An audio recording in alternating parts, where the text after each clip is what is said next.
আমি সুকান্ত। আজ আমি তোমাদের রায়মার্টিন প্রশ্নবিচিত্র থেকে অষ্টম শ্রেণীর ইতিহাসের 4 নম্বর মডেল সেটটি সলভ করে দেখাবো। ফার্স্ট ইউনিট টেস্ট 4 নম্বর মডেল সেট। তো চলো শুরু করা যাক। দেখো 1 নম্বর বলছে অধীনতামূলক মিত্রতা নীতিকে প্রথম স্বেচ্ছায় গ্রহণ করেন, এটা উত্তর হবে নিজাম। 2 নম্বর দেখো সালবার্ট চুক্তি হয় 1782 সালে। 3 নম্বর বারাণসী সংস্কৃত কলেজ প্রতিষ্ঠা করেন। দেখো ডি নাম্বার জোনাথন ডানকান। দেখো ডি নাম্বার জোনাথন ডানকান। আচ্ছা, তারপরে দেখো 4 নাম্বার লর্ড কর্নওয়ালিস প্রবর্তন করেন, এটা হবে বি নাম্বার চিরস্থায়ী বন্দোবস্ত। আচ্ছা, তারপরে 2 নাম্বার দেখো 2-1 সুজাউদ্দৌলা কোথাকার শাসক ছিলেন? অযোধ্যা। 2 নাম্বার দেখো বুরহানুল মুলক উপাধিটি কে গ্রহণ করেছিলেন? সাদাত খান। তারপরে দেখো 3 নাম্বার আলীনগরের সন্ধি কত সালে হয়? 1757 খ্রিস্টাব্দের 9 ফেব্রুয়ারি। তারপর দেখো 4 নাম্বার বক্সার যুদ্ধের সময় ইংরেজ সেনাপতি কে ছিলেন? উত্তর হবে দেখো মেজর হেক্টর মুনরো। আচ্ছা, তারপরে দেখো 5 নাম্বার খোজা ওয়াজিদ কে ছিলেন? এটা হবে আর্মেনীয় ব্যবসায়ী। তারপরে দেখো 6 নাম্বার মহীশূরের রাজধানীর নাম কি? শ্রীরঙ্গপত্তম।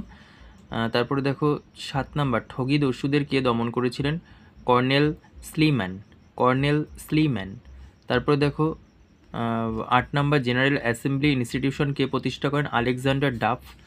তারপরে দেখো পিটের ভারত শাসন আইনটি কত সালে কার্যকর হয়? এটা 1784 সালে। তারপরে দেখো 3-1 নাম্বার বাংলার নবাব আলীবর্দী খানের সঙ্গে ব্রিটিশ কোম্পানির সম্পর্ক খারাপ হওয়ার 2টি কারণ লেখো। দেখো 35 পেজে পেয়ে যাবে আলীবর্দী খান। দেখো 35 পেজের 21 নাম্বার কোশ্চেনের মধ্যে পেয়ে যাবে আলীবর্দী খান। নবাব আলীবর্দী খান অনেক সময় অর্থ আদায়ের জন্য ইউরোপীয় বণিকদের চাপ দিতেন, ফলে তাদের মধ্যে বিরোধ বাধ্য। ইংরেজরাও নবাবের আদেশ মানতে বাধ্য হতো কোনো কোনো সময়, এবং আলীবর্দী কখনোই বাংলার রাজনীতিতে ইংরেজদের অংশগ্রহণের সুযোগ দেননি। তারপরে দেখো অথবা অন্ধকূপ হত্যা বলতে কি বোঝো? দেখো 38 পেজের 34 নম্বর কোশ্চেন, অন্ধকূপ হত্যা এই পর্যন্ত লিখবে। তারপরে দেখো 3-2 জিসিপিআই কি? 85 পেজের 56 নম্বর কোশ্চেন। দেখো এটা বলবে general committee of public instruction বা জনশিক্ষা কমিটি এই পর্যন্ত। তারপরে দেখো 4-1 সত্যবিলোপ নীতি কত সালে কে প্রয়োগ করেন? এই নীতির শর্তগুলি লেখো। 43 পেজের 61 নম্বর কোশ্চেন, সত্যবিলোপ নীতি। দেখো উদ্দেশ্য, শর্তাবলী, চুক্তিবদ্ধ রাজ্যসমূহ এই পর্যন্ত। 2 নম্বর দেখো কোম্পানির আমলে দারোগা ব্যবস্থার সংক্ষিপ্ত পরিচয় দাও।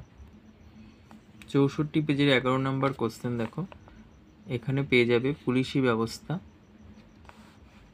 লর্ড কর্নওয়ালিসের সংস্কারের মধ্যে পুলিশি ব্যবস্থা এবং তিনি দারোগা নিয়োগ ও থানার কাজকর্মের উপর নজর রাখতেন। দুর্নীতিগ্রস্ত হয়ে পড়ার ফলে দারোগা পদের বিলুপ্ত ঘটে এবং গ্রামের দেখভালের দায়িত্ব দেওয়া হয় কালেক্টরের হাতে। তারপরে দেখো 64 পেজের 10ও পেয়ে যাবে দারোগা ব্যবস্থা সম্পর্কে। দেখো এখানেও লেখা আছে 3, 4, 5 এই পর্যন্ত। তারপরে দেখো অথবা কলকাতায় এশিয়াটিক সোসাইটিকে প্রতিষ্ঠা করেন, এর উদ্দেশ্য কী ছিল? 72 পেজের 31 নম্বর কোশ্চেন। দেখো এখান থেকে শুরু।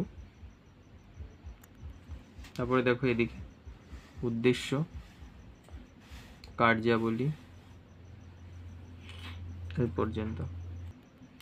5-1 দেখো 76-এর মন্বন্তরের ফলাফল বর্ণনা করো। 25 পেজের 21 নম্বর কোশ্চেন। দেখো কারণ, দেখো তারপরে ফলাফলও আছে, মৃত্যু, কৃষি শিল্পে বিপর্যয়, আর্থিক সংকট, দ্বৈত শাসনের অবসান।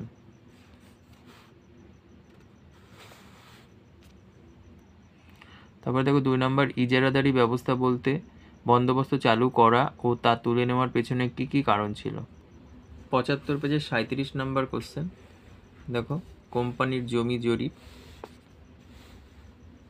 তারপর ইজারাদারি ব্যবস্থা,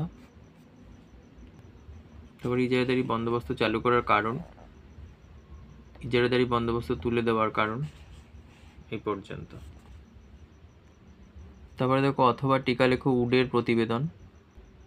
72 পেজের 29 নম্বর কোশ্চেন। দেখো উডের প্রতিবেদন, চার্লস উডের সুপারিশ চার্লসের সুপারিশের ফলাফল।